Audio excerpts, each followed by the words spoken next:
All right, so Deb gave you all the information on where we are currently with student success, looking at the ARC data and the SLO. What I want to do is talk about what we need to do to get those numbers up or get more students like these guys sitting right here to improve. And to do that, what we need to do is, according to the model that Mr. Farmer showed us, what we need to do is we need to show improvement in these 5 areas. We need to improve with regard to learning resources, academic infrastructure, instructional programs, student engagement, and teaching practices. But the question is, what do we specifically need to do inside of those 5 circles, all right? That's been the main question of the Student Success Committee, not exclusively the Student Success Committee. Some other committees have been looking at this also.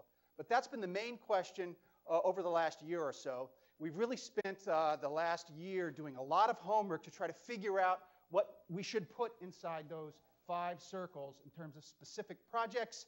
And we have 35 things that we think should go in those circles. And I'm going to introduce you to those things. I'm also going to talk about how we get those 35 things done over the next 2 or 3 years, all right? Before I do that, I want to talk a little bit about how we came up with those 35 things.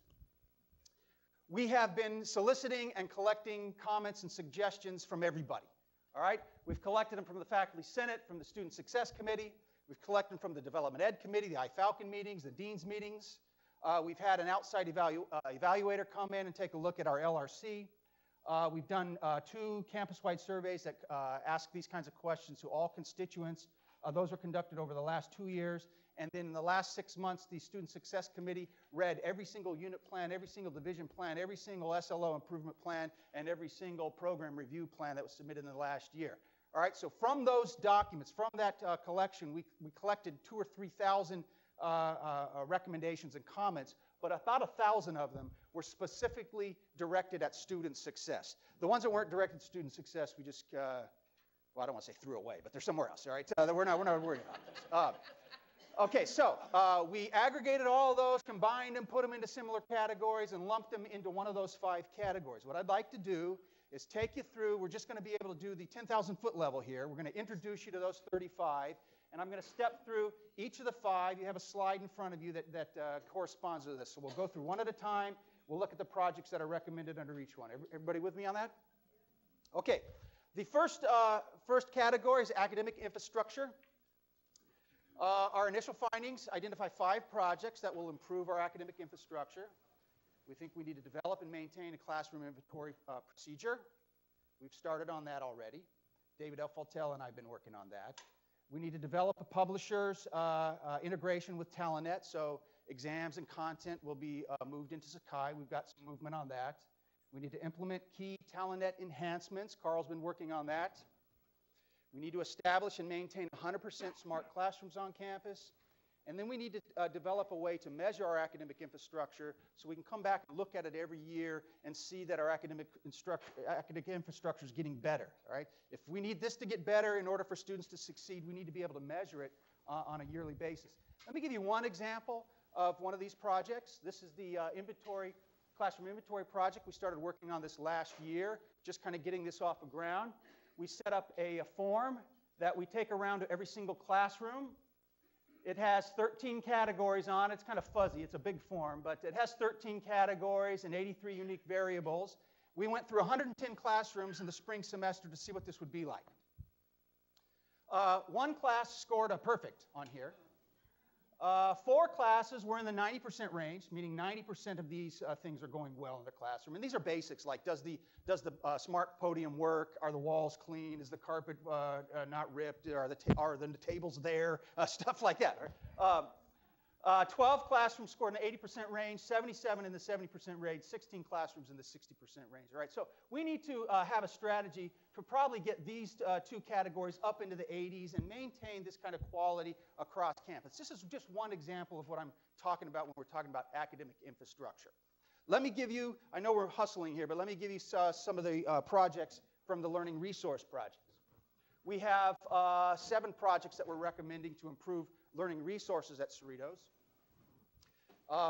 We need to improve the Academic Support Center, improve the Reading Center services, develop modules for assessment preparation. We need to improve the Writing Center, expand study skills training, incorporate more tutoring across the departments. and implement that Chafee recommendation. This is the outside consultant that came in and gave us some comments about how we could improve our LRC. And what they're basically talking about is reinventing our LRC. That document has been running around campus. I'm going to use that as our example here. That document has been in a lot of places on campus. If you're not familiar with it and you want to read the details in it, you can find it at the Senate website. You can find it in the President's office. You can find it with Development Ed. You can probably find it laying around randomly. It's a lot of different places, all right? We've been talking about doing this for a long time. This has been a discussion that we can trace back to as far as Bob Chester setting up an ad hoc committee in 2004, and it's been building momentum ever since. Now we have a specific plan, all right? The plan is, I don't know, 20 pages long or so. With the help of Francie, we've boiled the plan down into the 10 major features of the plan. This is just my opinion and Francie's opinion of the 10 major features. You can read it for yourself. We're not going to go through all 10 here, but I will say what they're basically suggesting is we take all the learning services in the LRC, we combine them under one manager and under one faculty, what do we call the person? Faculty coordinator. All right. Right now in the LRC, we have a reading center, independent math center, and a writing center, and all these other centers. They report to several different managers. They report to several different faculty departments, and it's confusing for us to organize. It's even more confusing for students to try to figure out how to navigate through that process. So if we can bring this all under one umbrella, as the plan suggests, then we can have a better experience for students. That's the basic example here. If you want to read the details, I would say talk to Francie, and she can get you the document. There are 8 projects that we are recommending for instructional programs. We need to develop a common website design for academic departments. First of all, we need to get all the academic departments to have a website. Not everybody does. And then they need to have a similar look and feel. Because students are trying to figure out what they want to major in, they need to see all of our programs. They need to have a similar kind of content so they can figure out what it's like to be an earth science major, what it's like to be an English major, what it's like to be a biology major, and who those people are so they can contact them. We need to implement basic skills prerequisites for courses that validate. We'll talk about that in more detail in just a second. We need to integrate unit planning, SLO, and program review so they're one process. We need to track program level goals and objectives at the department level so we can see that departments are making progress. And for those that aren't, so we can offer some help. We need to develop better systems for communicating with majors. Department chairs should be able to click and send an email to every major in their department. That should be a simple process. I agree with that. We need, of course, to always maintain enough 200-level courses for program integrity. We need to expand globalization with a study abroad program, which we've made some progress on, an international student program. And then, like the others, we need to develop a system for measuring our instructional programs so that we can see them improving over time. Let me give you one example from here. And this is the course prerequisite study. Last year, the Student Success Committee conducted a study with that basic question in mind. Which courses at Cerritos College should have an English 52, Reading 54, or Math 80 prerequisite? That was the basic question. All right. We assessed all 100-level courses at Cerritos. There are 741 of them. I never imagined there'd be that many.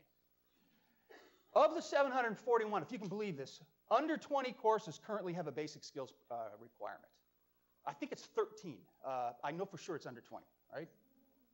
So what we did was we looked at a 5-year history of student performance in each class, which means we looked at nearly 700,000 student records, and we exclusively assessed for Math 80, English 52, Reading 54 to see what affects student success rates, retention rates, and GPA. That's what we're trying to figure out. Some of you might be interested in state code as it relates to prerequisites. You can read it later, okay? Some of you might be interested in how we define success rate and retention rate. You can read that later also. Let's get to the results quickly here.